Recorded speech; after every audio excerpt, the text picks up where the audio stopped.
people saw it clearly. Like everyone is happy to get Eric Adams out. And I'm so happy about that because at one point in time, it seemed like Eric Adams being a second-term mayor was inevitable. So the fact that his popularity did what it did, and then Zohran came up, and like Brad and the other candidates who like really worked together to do the slate, did such an amazing job. I just honestly, I feel hope. I feel happy. I don't really have, I'm like, I feel like, yeah, okay. I see us like, fighting back and doing well, and I'm proud of the city. Overrun by the homeless and crime. Sit this one out at your own peril. Here we'll let the locals enjoy the spoils of their success, but just so exciting, as you can hear, everybody's kind of getting the news right now. Woo! So I got a long history, and my family's name is in all these libraries. You want to spiel with mir? Yeah, let's play this game. I know a number of people in this neighborhood that work for him, work with Lander, and just, yeah, the momentum, it really is a groundswell. Again, I've been here my whole life. I've never seen anything like this.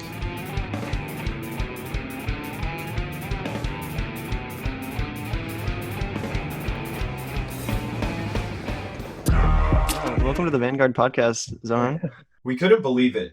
Zohran Mamdani, the Democratic Socialist from Queens we'd interviewed during the COVID pandemic on our tiny little podcast, episode 19, was poised to become the mayor of New York City.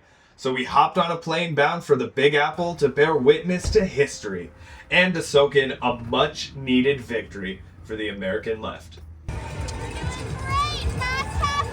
All right, what's up, everyone? We're here with friend of the show, Lymeo Lauren, here in New York City during the final days of the Eric Adams mayoral reign.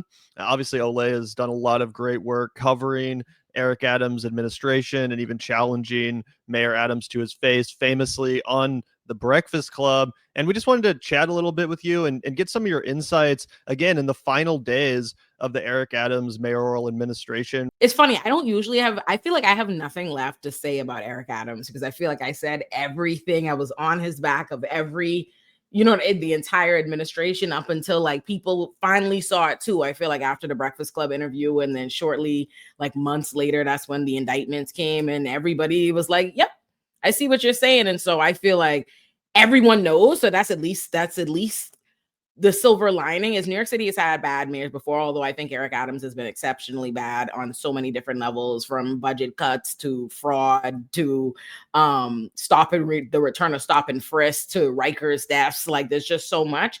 Nevertheless, New York City has had bad mayors before, but often it's one of those things where I feel like you have to fight to even like get that narrative out there. Like even if you even take like Cuomo as an example of when Cuomo was governor, Cuomo was somebody who was beloved. I think that's the kind of the silver lining of Eric Adams' administration is that people saw it clearly. Like everyone is happy to get Eric Adams out. And I'm so happy about that because at one point in time, it seemed like Eric Adams being a second-term mayor was inevitable. I remember talking to other advocates about it, and they're like, oh, it was too late. It's going to happen. There's nobody else like raising money. So the fact that his popularity did what it did, and then Zohran came up, and like Brad and the other candidates who like really worked together to do the slate, did such an amazing job. I just, honestly, I feel hope. I feel happy. I don't really have, I'm like, I feel like, yeah, okay. I see us like, fighting back and doing well, and I'm proud of the city. What would be your biggest suspicion as to how the machine of New York City politics responds to this?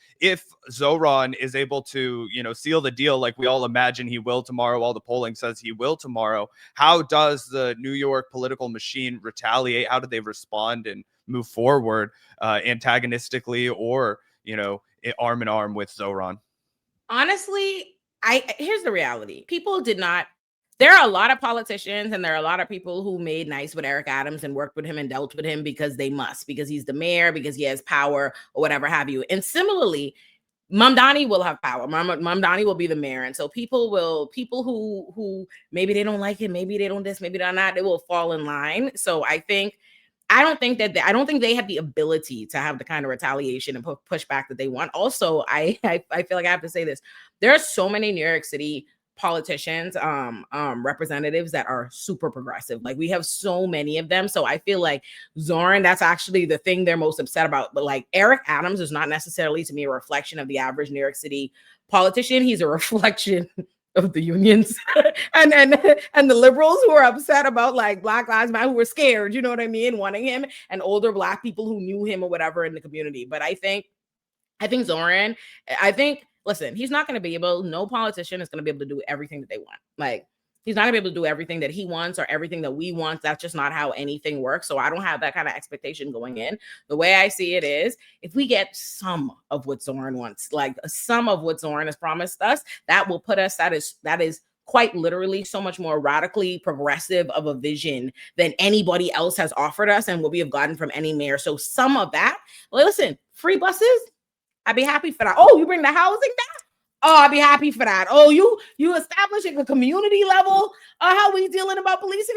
Any of those things would make me happy, let alone all of them, or 2/3 of them, or you know what I mean? So I think Zohran is going to have, he's going to have an easier, I think Zohran is going to be able to do a lot of what he said, and that's exactly why they've spent so much money trying to keep him out the race. They have spent more money. The billionaires have spent more money trying to get Zohran out of the race than Zohran is planning to take away from them in taxes. But nonetheless, like, there's a reason why, because they know that he'll be the mayor. He's going to be effective at doing some of these things, and they don't want to see that vision. That's why you see like Cuomo and Eric Adams and all these people who don't even really fucking like each other. All of a sudden, they're united in the vision that, oh, this guy's the worst thing ever. Because if you think about it, Eric Adams was somebody, when he took office, he told us that he was at war with the Democratic Socialists of America. These are people who think of socialism and progressivism and giving people, helping people, giving people resources, like the boogeyman, God forbid, like, so they all think Zohran is the worst thing ever. And to me, if they thought he would be ineffective, they wouldn't have this much of a fight about it. But the fact that they feel this strongly about it, even though they're grasping at straws, there was no chance Eric Adams was going to win, Cuomo was going to, all these different things, tells you just how effective they know he could be. That's how I see it. After chatting with friend of the show, Lauren, we ate some delicious Indian food in Manhattan before catching a train to Brooklyn to chat with Jack, a local wine shop owner and Vanguard listener. I literally can't make money off this space, so the second floor is just wine storage. What have you found? Friends and nerds. Okay. And two of my favorite people to drink with are... Hi, I'm Jack from Free Range Wine, aka Chardonnay Socialist. I was born in New York Hospital, so I've been here my whole life. I've been in Brooklyn since I've been paying my own rent. Do you remember the first time you heard the name Zohran Mamdani? It was, I guess, shortly before, what he did for the cab drivers. Could you remind people what that was? Oh, yeah, absolutely. So the city sold medallions to cab drivers at these ridiculous loan rates, and then immediately let Uber and Lyft in here to do whatever they want. So these things that at one point were worth up to $1 million became worth about 90 grand. And some of these guys had over $500,000 in loans on it and legitimately were taking their own lives. And he joined a hunger strike and put his own body on the line for, people that he just met. That level of, community activism was pretty striking. I do feel like it's true, though, that at least as long as I've been alive, I've always felt like the mayor of New York City ends up being a real bastard, a real scumbag. From the Bloomberg era, obviously Giuliani, Eric Adams. It's like, what the hell? This seems like a pretty progressive city. Seems like a pretty left-leaning city. At least that's the stereotype outside of the capitalists and Wall Street and stuff. But what kind of new era for New York City do you think a successful Zohran administration could usher in? Ideally, a complete sea change. Everything he's talking about is something that none of these candidates have talked about before. As a leftist, I always wondered why so many extremely blue districts were, running these very centrist and, quite frankly, halfway to Republican Democrats. And then they started getting primaried, and I really hope that continues. But yeah, Zohran's volunteer corps are very impressive. I know a number of people in this neighborhood that work for him, work with Lander, and just, the momentum, and it really is a groundswell. Again, I've been here my whole life. I've never seen anything like this. I've been listening to the Halo 3 soundtrack all day. It's always what you have to listen to before any important election. And I feel like we're going to take it tomorrow. And I'll say right here, bookmark it. I'm saying 60%. I want 60% tomorrow.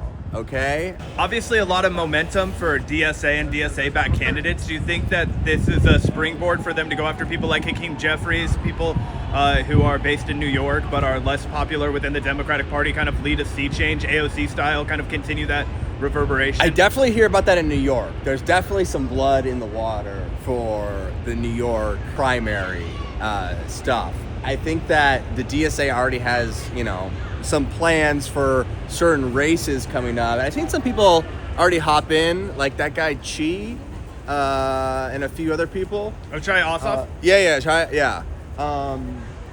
So I think, I think New York, I've seen that. I haven't really seen that nationally yet.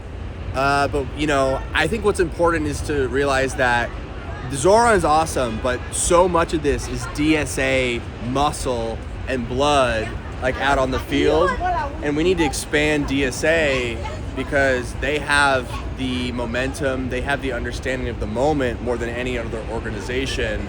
All right, so we're outside the hotel in the 36th district of New York, otherwise known as Zohran Mamdani's Assembly District. The mayoral election is tomorrow. Do you have any final thoughts before we head to bed? I don't know. I'm definitely, feeling pretty optimistic. There's been a push on social media tonight to create this narrative that, the polls have tightened, that, the Trump endorsement, the Elon Musk endorsement is really going to throw a wrench in this thing for Zohran and the DSA up here in New York. So, I was a little bit disquieted by some of the stuff I saw, but was promptly reminded that it's just a bunch of horse shit. And that's what you get, for looking at the For You tab on X, which is just full of anti-Zohran Mamdani propaganda right now. A bunch of bullshit and people trying to act like this Trump endorsement is going to help Andrew Cuomo, when I think in reality it might actually hurt Andrew Cuomo. So I'm feeling pretty good. Again, don't want to count your chickens before they hatch, but, let's get to bed.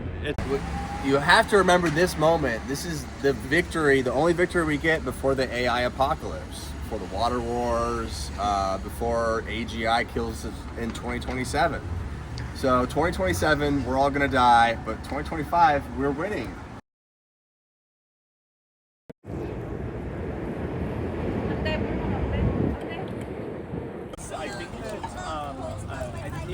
I've been living on this island and with my family 305 years, June 20, 1720 on my mother's side. On my dad's side, 1720. My father and mother were both teachers here in New York. So I got a long history, and my family's name is in all these libraries. You want to spiel with mir? Yeah, let's play this game. Guess what? Mamdani is working with an operative hierarchy that wants to subjugate you, take away your rights, because if I say something, like the woman said over there, she was going to have me arrested for saying what I wanted to say. So you're going to suppress my First Amendment rights when I'm a combat veteran. All right, everybody, today is the day, and I'm going to be honest, it feels a little bit like business as usual for most New Yorkers. I think it kind of seems like a foregone conclusion for most folks at this point that Zohran is going to run away with it. Knock on wood, don't want to jinx anything. But as is typical with like a hardcore blue city, Gavin, I think after the primary, after Zohran secured the Democratic nomination, everybody was like, this is our guy. This is going to be the mayor. I know there was a lot of hope. There was millions and millions of dollars spent by the Cuomo machine to kind of sow a India Walton situation. Folks in Buffalo don't need any reminder, but people outside of the area might. India Walton won the Democratic primary for mayor in Buffalo a few years back, but a write-in campaign was able to, kind of keep her out of office and unfortunately reestablish the guy who was the incumbent she had defeated. That doesn't seem to be the case here in New York, and really excited to see some results come and trickle in. 100%. Feeling good. I will say though, as I mentioned last night, since the last 24 hours or so, Donald Trump and Elon Musk have both weighed in. They both endorsed Andrew Cuomo. So I'm really interested to see if that helps Cuomo at all or if it hurts him, which is actually my prediction. But it's a beautiful morning and we're super excited to talk to voters. Do you want to show people the sign we got, Zach, that we're going to turn into a makeshift station? Hopefully talk to some of these fine New Yorkers out here about their decisions at the polling place, at the voting booth, see what's going to go down. But yeah, I'm predicting a victory, feeling pretty good right now. Yep. Yeah, we had to get this guy right here a whiteboard because unfortunately the New York City Marathon sold out the entire Union Square Staples supply of poster board. I'm like, bro, what the hell do you even exist for, Staples? Waiting for people to come out, hoping to see some Vanguardians in the flesh here in Washington Square Park. Sign in hand and sun in the sky, we set out to talk to some real New Yorkers about what they thought about the upcoming election. Okay, my name is Al. I voted early. I voted in the primary for Mamdani. I also voted in the regular election for Mamdani. And I'm hoping he can get to 50% because if he doesn't, they're going to try to say that's not legit. Do you predict he will? I hope he does too, but it's going to be very close. They're going to be very close. I think he would barely get to 50%, barely. Okay, because we were saying that it's going to be a blowout. I think he might win handily. You think it's going to be really close? There's no way he's going to get more than like 52%. There's no way he's more than 52%. Okay. I think most likely it's somewhere between 47 to 50. And you think Cuomo number 2 or Sliwa number 2 behind him? Cuomo is going to be number 2, but it's going to be close. I just voted for Zohran this morning. It's been like the first person I've been really excited to vote for. As soon as we got done talking to Al, we ran into New Yorker Ida, who dropped off some much-needed piping hot coffee and gave us some of his thoughts on the mayoral election.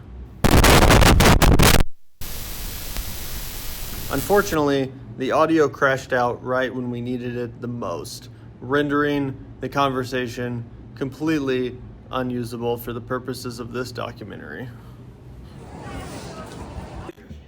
Had a pretty productive afternoon out here in Washington Square Park. Met up with a couple of listeners, had a good turnout, talked to some Zohran Mamdani voters. Seems like everybody is just kind of ready to put the thing away and get the results in.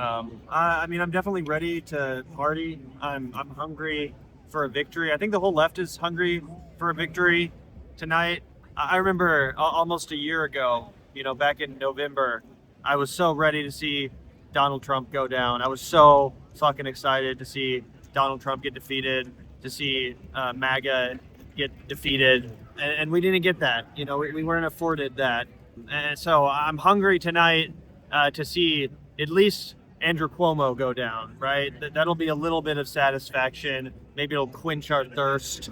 Maybe it'll reinvigorate the left to see a guy like Zohran, a real, DSA member, a real New Yorker, win this election. So that's what I'm hoping, but I'm not going to lie. We got some slightly paranoid answers from people today. I don't know. I don't want to say paranoid. Maybe pessimistic is the right word. But yeah, some people were saying that they were worried that election watchers might come in, or what they say, watchers, like people, maybe feds in the streets. Someone was saying that there was a tense feeling in the air, and it seems like for the most part people we've been talking to are optimistic, but there is also that underlying disquieting sort of stress of something could go wrong. What if everything falls apart at the last minute? Or what if Zohran wins, but it's only by just a point, right? And they're able to finagle some sort of George Bush it, recount. Obviously, Donald Trump has now officially weighed in for Cuomo, saying that it would be a disaster for New York City. He's saying that he will not be continuing to fund New York City in the event that Zohran wins. This is an attempt to terrify New Yorkers into voting for Andrew Cuomo because they don't want to see their city defunded by the federal government. A lot of cops out here in Washington Square Park. But overall, I'm still feeling good. I'm feeling optimistic, and I'm ready to celebrate tonight. Are you, Zach? Oh yeah, guys, listen. I know I have a bad track record. All right, so there's a certain instinct to not count your chickens before they hatch, but I think it's a done deal. And the more I have spent time here over the last couple of days, the more I've spoken to people, the more I realize that it's pretty much been over since the primary. I think that was when the real battle was, and this is just going to be making it official, right? It's almost like a foregone conclusion to most people, and I know Zohran was putting out a lot of kind of content where he was saying, like, make sure we run through the finish line, make sure we don't take this for granted. Obviously, everybody show up and vote. But I think when you talk to people, they're just kind of like, oh, yeah, Zohran's going to win. Cuomo, he couldn't get anything together.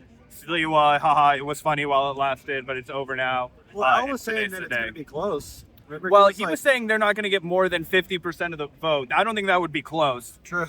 I guess you're right. So Eric loves free speech, so good luck voting for Maduro. Because the first thing they're going to do is probably round up people who speak against him or who speak against his policies. That's what they do. And that's what they did in South America. Finally, after much anticipation, we headed to the DSA watch party to wait for the results to come in.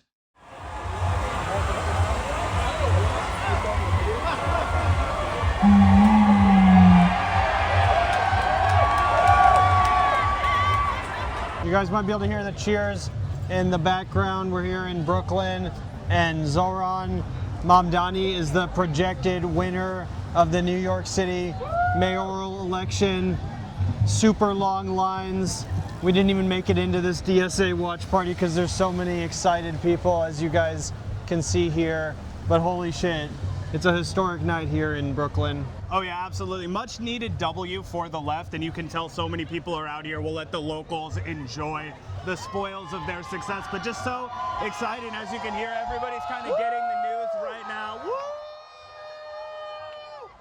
The people of New York are learning who their new mayor is going to be. It's honestly shocking. It feels like all we ever do on the left is lose. But one thing I did want to point out while we're over here, Gavin, is that this is an example of how those little bits of activism along the way really compound, right? Zohran would not have been as successful had it not been for the fact that New York City had already passed legislation for matching funds when it comes to local elections. He was able to tell his supporters, hey, you guys don't need to send me any more money. We've already maxed out our finances. They were able to do that in no small part because of those small laws that were passed already. Ranked choice voting also had a played a key role in this election. I think a lot of people would be good to remember that. So whenever you think you're down and out, there's nothing that you can do to participate. There's nothing that you can do to move the ball forward. Just remind yourself you might be paving the way for the next Zohran Mamdani when you pass ranked choice voting legislation in your neighborhood, when you pass laws to match campaign funding where you're at locally. Those laws could be laying the groundwork for somebody like Zohran, and you can hear just how excited people are about that tonight. Woo! Yeah, what a great night. We're gonna find a bar that's not so mobbed here in Brooklyn to get a couple beers in us before we go home to open that champagne. But fuck yeah, Zohran Mamdani, previous guest, past guest on the Vanguard podcast, now the mayor of New York fucking City, the Big Apple, motherfucker. Just to grab a couple of brews ourselves. Okay. But here's for party. I think Mamdani could do good for the city. Exciting night, right? Maybe free bus, good. Yeah. If there is free good bus, it's good. Free bad bus, bad. But if free good bus, good.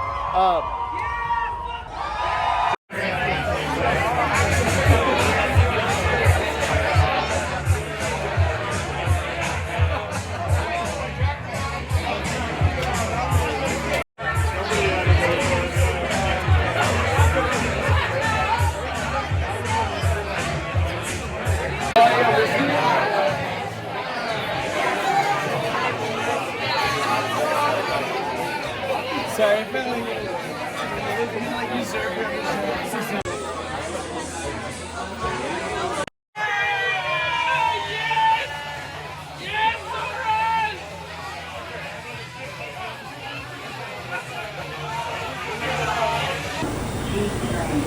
The next stop is Nassau Avenue.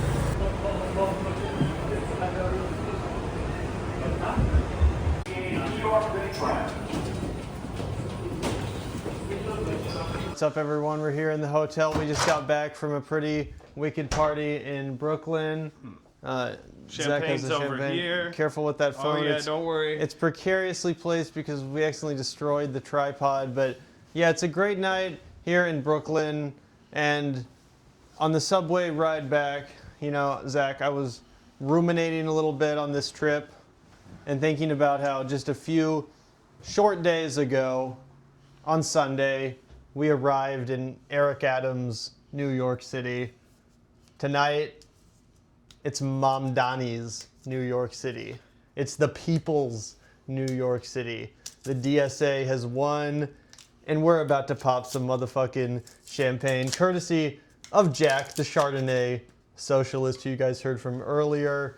But yeah, what an exciting night. It's honestly a surreal feeling. We interviewed Zohran 5 years ago. 5 years ago, guys. Yeah, it's absolutely nuts. It doesn't even feel real. The people are so excited. We were out on like the back end of Bushwick in a neighborhood I've never heard of or been to before, and it was popping. It was nothing but love from Mamdani. We were in the Overflow bar. It was completely unaffiliated with, I think, with the DSA watch party, but the line was massive. The RSVP line, the line for people that actually RSVP'd and were like, hey, we want to go, it went all the way down the block. It was already at max capacity. They called the election within minutes of our arrival. It was crazy. We were all looking around. People were like, are we going to get inside before they call it? Gavin and I were both like, absolutely not. No way. We're just here to soak in the vibes, but it's going to get called any minute. Sure enough, that's exactly what went down. So we made our way over to another bar, got a couple of beers. Cheap beers, by the way. I have to say, it's already feeling cheaper in Mamdani's New York City. I don't know what it is, but the moment the man won the election, we go out, we have a couple of cold beers to celebrate. Beer and a shot for $6 in Brooklyn, New York City. And they were Godzilla-themed PBRs, so that was kind of a cherry on top for the night. 100%. It was incredible. Everything, the stars aligned, as they say. Anyway, yeah, shout out to Jack, the Chardonnay socialist. Very excited to have some champagne. Gavin and I aren't fancy guys. We don't drink a lot of wine. We're normally cheap beer bros, but we already had one bottle of Chardonnay courtesy of Jack. And I guess we'll go ahead and pop into this bottle of bubbly champagne coquillette. So shout out to Jack for the champagne. We are going to be only enjoying bummer it. is that we're using these cheap, shitty hotel glasses, but let's, woo! Hell yeah, congratulations, cheers.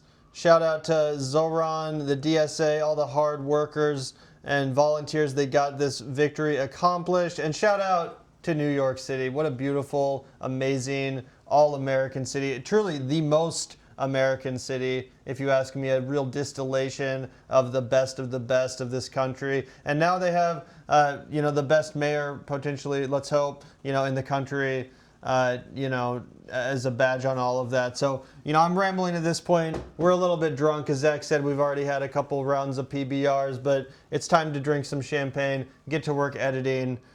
Cheers. Yeah, absolutely. A total rebuking of the Donald Trump administration so far, guys. I mean, when you look at it across the board, obviously, Zohran being the most progressive, a self-proclaimed democratic socialist, a DSA member, a guy who really rose through the ranks. I mean, he is the first Muslim ever elected to mayor, but he was one of the first socialists in like 50, 60 years in the New York Assembly. Before then, he comes in, wins tonight. You have the governor's race in New Jersey. That breaks Democrats' way. You also have the governor's race in Virginia that breaks the Democrats' way. And I think this is all a massive tidal shift, right? We're going to see a change in tone from Democrats. They're going to understand that the way that you move forward is to relentlessly attack Donald Trump, to fight Donald Trump, and to propose a more affordable future moving forward. Just like Zohran laid out the blueprint, he didn't pull any punches when it came to battling Eric Adams or Andrew Cuomo. He got in there, he stayed on book, he stayed on message, and he was perfectly happy to differentiate himself from his opponents. But hell yeah, bro. Cheers to New York City. Cheers to Zohran's revolution. Good night. Good shit.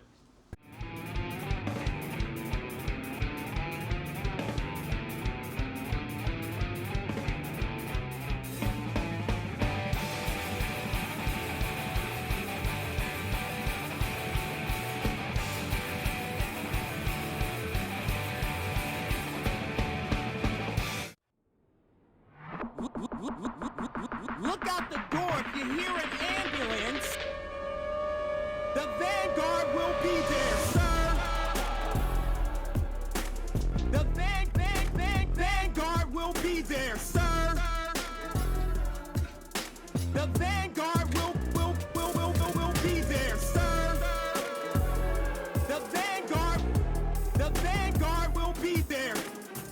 The